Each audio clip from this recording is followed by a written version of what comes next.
Hello, I'm Essay, your AI essayist. Please note that all content, audio and video in this presentation are AI generated. As AI can sometimes produce inaccuracies, I encourage you to verify any factual information presented. With that in mind, let's begin. Here is the essay. Hermann Grassmann's Die Lineale Ausdehnungslehre neuer Zweig der Mathematik, published in 1844, represents a profound, though initially underappreciated, attempt to reformulate fundamental mathematical concepts.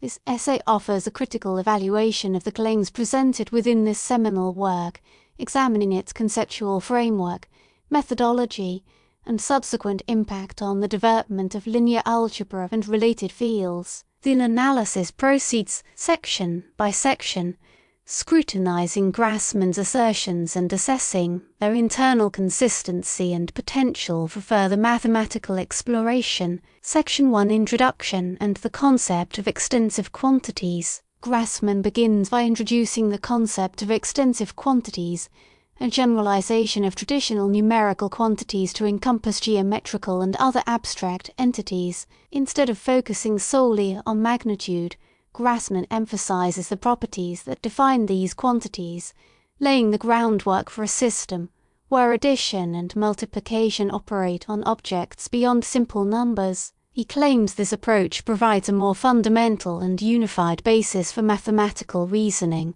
capable of encompassing existing mathematical systems as special cases. The initial claim that this generalization offers a more fundamental basis requires careful examination. While innovative, one must assess whether it delivers demonstrable simplification or increased problem-solving power within the context of mid-19th century mathematics, or whether it mainly introduces a new, albeit potentially valuable, layer of abstraction. Section 2: The development of linear combinations and independence. Grassmann meticulously develops the concept of linear combinations of extensive quantities. He establishes the conditions under which a set of extensive quantities are linearly independent, a cornerstone of linear algebra. These quantities form a basis for a higher dimensional space when they fulfill this condition. The originality of Grassmann's treatment here cannot be overstated. He articulates the idea of a vector space,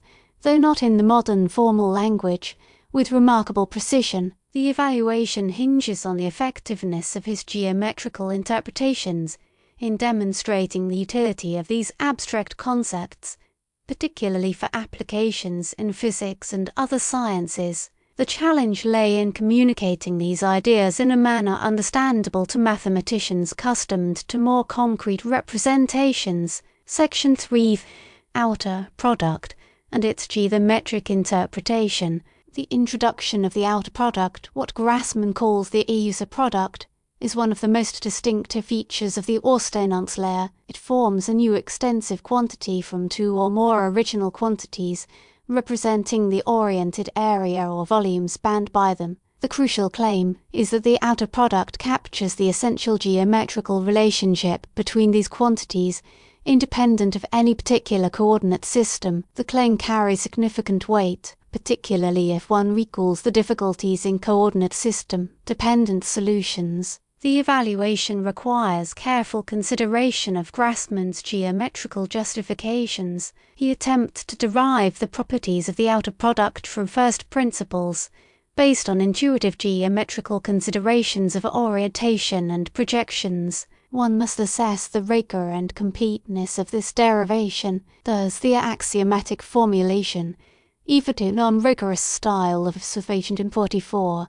adequately support the subsequent development of the Section 4: Inner product and its relationship to metrical properties? Grassmann introduces a notion of inner product, what Grassmann calls the inner product within his system, providing a mechanism for defining angles and lengths, thus incorporating metrical properties into the extensive quantities. He claims that the inner product, in conjunction with the outer product, provides a complete description of the geometric relationships among these quantities. Evaluation necessitates an examination of how Grassmann's inner product relates to the more familiar dot product of vectors. Does his formulation offer any advantages or generalizations compared to existing approaches, Also, how does his system handle the concept of orthogonality, and does it provide a clear path to solving common geometric problems? Section 5. Application to geometry of lines and planes. Grassmann dedicates sections to applying his extensive quantities to the study of lines and planes in space. He claims his system simplifies geometrical calculations and reveals underlying relationships that are obscured by traditional methods. The evaluation here revolves around specific examples that Grassmann provides. One should investigate whether his method offers genuine computational advantages, or whether it is primarily a matter of re-expressing known results in a new language. For instance, can his approach simplify the calculation of distances between lines or the determination of intersections between planes? A thorough examination of concrete geometrical problems is crucial. Section 6. The extensive calculus. Grassmann's Ausdehnungslehre includes elements of what he considers an extensive calculus, allowing him to differentiate and integrate extensive quantities with respect to scalar parameters. He claims that this calculus extends the power of traditional differential and integral calculus to a broader class of objects. Evaluation demands an assessment of the rigor and generality of this calculus. Does it offer a consistent and well-defined framework for differentiation and integration? How does it compare to the existing calculus of vector fields developed by others? Does his system provide a clear path to solving differential equations involving extensive quantities? Section 7. Critique of existing mathematical methods. Throughout his work, Grassmann offers critiques of existing mathematical methods, particularly those based on coordinate systems. He argues that his approach, based on intrinsic geometrical relationships, avoids the arbitrariness and complexity introduced by coordinate-dependent calculations. Evaluation demands a nuanced assessment of these critiques. Grassmann certainly identifies valid limitations of coordinate-based methods. Does his system truly eliminate the need for coordinate systems, or does it simply offer a different perspective that complements existing approaches? A critical analysis should probe whether the avoidance of coordinates comes at the cost of computational efficiency in certain practical applications. Section 8. Grassmann's theory of forms. Grassmann develops a theory of forms within his Ausdehnungslehre, related to what is now understood as exterior algebra. He argues that this theory provides a general framework for representing and manipulating geometrical objects of various dimensions. Evaluation necessitates understanding how Grassmann's theory of forms relates to modern exterior algebra. Does his formulation capture the essential properties of exterior algebras, such as anticommutativity? Could his system be successfully used to simplify problems in areas such as differential geometry or topology? Section 9. Reception and initial lack of recognition. The initial reception of Grassmann's Ausdehnungslehre was largely dismissive. Mathematicians struggled to grasp the abstract nature of his concepts and the lack of immediate applications. The evaluation of this reception requires understanding the prevailing mathematical culture of the time. The mathematical community was not yet prepared for the level of abstraction that Grassmann was introducing. It is also crucial to acknowledge the challenging and often obscure writing style that likely contributed to the difficulty in understanding his work. The fact that the work was largely ignored reflects more on the prevailing mathematical tastes and pedagogical practices than on inherent flaws within the theory itself, though the lack of clear, compelling examples certainly hindered its acceptance. Section 10. Connection to quaternions and other contemporary developments. The mid-19th century saw rapid developments in areas such as quaternions and vector analysis. While Grassmann's work shares some conceptual similarities with these developments, it also differs in fundamental ways. The evaluation demands a comparison of Grassmann's approach to these other systems. Does his Ausdehnungslehre offer advantages or disadvantages compared to quaternions in terms of generality, computational ease, or applicability to physical problems? Understanding the connections and distinctions between these systems helps to contextualize Grassmann's place in the history of mathematics. The often acrimonious debates regarding priority and the correct way to formulate vector analysis further complicate the narrative. Section 11 later recognition and influence on linear algebra. Despite its initial neglect, Grassmann's work eventually gained recognition in the late 19th and early 20th centuries, significantly influencing the development of linear algebra and related fields. The evaluation of this later recognition necessitates identifying the key factors that led to this change in perception, improvements in mathematical notation, and the growing acceptance of abstract algebraic concepts likely played a role. The work of mathematicians such as Giuseppe Peano and Hermann, who championed Grassmann's ideas, was also crucial. The evaluation must consider how Grassmann's ideas were adapted and incorporated into the emerging field of linear algebra, and how they contributed to the development of concepts such as vector spaces, linear transformations and Eigenvalue. Section 12 Applications in physics and engineering. Grassmann envisioned applications of his Ausdehnungslehre in physics and engineering. While these applications were not immediately apparent, his ideas have found a place in various areas, such as electromagnetism and continuum mechanics. The evaluation of these applications requires tracing the specific ways in which Grassmann's concepts have been used in these fields. For instance, does the exterior algebra provide a more elegant or efficient way to represent electromagnetic fields or to formulate equations of motion for fluids? A concrete examination of these applications is essential. Section 13 Grassmann's philosophical underpinnings. Grassmann's mathematical work was deeply rooted in his philosophical beliefs. He believed that mathematics should be based on abstract concepts derived from intuition, rather than primarily on empirical observations. The evaluation demands an investigation of these philosophical underpinnings and their influence on his mathematical work. Did his philosophical commitments lead him to emphasize certain aspects of his theory at the expense of others?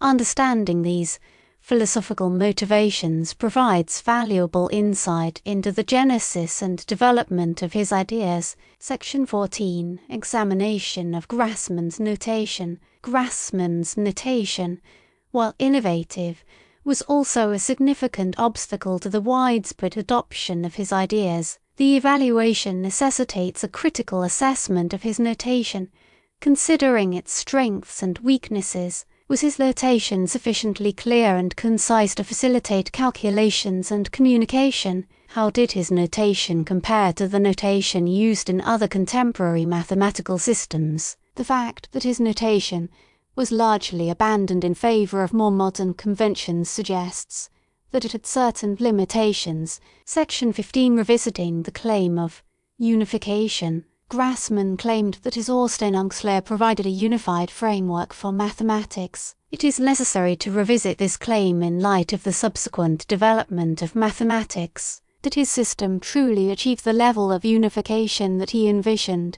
While his ideas have certainly influenced various areas of mathematics, it is questionable whether they have led to a complete unification of the field. The evaluation should consider the extent to which Grassmann's vision of unification remains a relevant goal in contemporary mathematics. Section 16 Evaluation of the concept of extensive quantities. The essay shifts focus to critically evaluating the central idea of extensive quantities. Did this novel concept provide a firm foundation for mathematical generalization? Or did it introduce unnecessary complexity? The evaluation of this concept requires careful consideration of its advantages and disadvantages. It should delve into the specific ways in which this concept influenced the further development of linear algebra and related fields. Section 17 Grassmann's influence on modern geometric algebra. Modern geometric algebra constitutes a direct descendant from Grassmann's work, seeking to unify geometric and algebraic concepts. The evaluation entails exploring the extent to which it successfully captures Grassmann's original vision. It demands assessing the strengths and limitations of current geometric algebra, while also identifying the areas in which it has exceeded or fallen short of the expectations set by its intellectual predecessor. Section 18. Grassmann's emphasis on intrinsic geometric properties. Grassmann placed significant emphasis on intrinsic geometric properties, independent of coordinate systems. This idea has had a lasting impact on various areas of mathematics and physics. The evaluation requires scrutinizing how this emphasis on intrinsic properties resonates with contemporary approaches to geometry and physics. It should delve into the specific benefits and challenges associated with relying on intrinsic geometric properties, especially in practical applications. Section 19. Critical examination of Grassmann's proofs. A rigorous assessment of Grassmann's work necessitates a critical examination of his proofs. Were his proofs logically sound and complete, given the standards of his time? Did his proofs contain any gaps or ambiguities? The evaluation should provide specific examples of his proofs. It is vital to analyze their strengths and weaknesses in light of contemporary standards of mathematical rigor. Section 20. Grassmann's approach to problem solving. The effectiveness of a mathematical theory is often judged by its ability to solve problems. The evaluation probes into the particular ways in which the Ausdehnungslehre facilitated solving problems in geometry, physics, and other areas. It necessitates carefully examining specific examples of problems that were solved using Grassmann's methods and comparing his approach to alternative methods. This comparative analysis is crucial for determining the genuine utility of his theory. Section 21. Grassmann's legacy and enduring relevance. Grassmann's Ausdehnungslehre ultimately stands as a testament to the power of abstract thought and the importance of challenging conventional wisdom. The evaluation summarizes Grassmann's legacy and enduring relevance to mathematics and beyond. It reflects on the specific ways in which his ideas continue to inspire and influence contemporary research, underscoring the long-term impact of his work. Section 22. Conclusion. A vision ahead of its time. Hermann Grassmann's Lineale Ausdehnungslehre emerges as a deeply original and remarkably prescient work. While its initial reception was hampered by its abstract nature, challenging notation, and the prevailing mathematical culture, its enduring influence on the development of linear algebra, geometric algebra, and related fields is undeniable. Grassmann's insistence on intrinsic geometric properties, its generalization of mathematical objects to encompass extensive quantities, and his development of the outer and inner products represent fundamental contributions to mathematical thought. The claims presented within this work, while not always rigorously justified by modern standards, reveal a profound understanding of the underlying structure of mathematics and its potential for application to diverse fields. Grassmann may have been working ahead of his time, but his vision has ultimately proven to be remarkably fruitful, shaping the landscape of mathematics in profound and lasting ways. His contributions continue to resonate with mathematicians and physicists seeking a deeper and more unified understanding of the world. We really appreciate you tuning into this AI-powered presentation. Our goal is to push the boundaries of AI in content creation, and your input is invaluable. If there's a particular subject you'd like to see us tackle next, or if you have suggestions on how we could fine-tune our AI's creative prompts, please don't hesitate to leave your ideas in the comments section. We're excited to bring you more unique content very soon.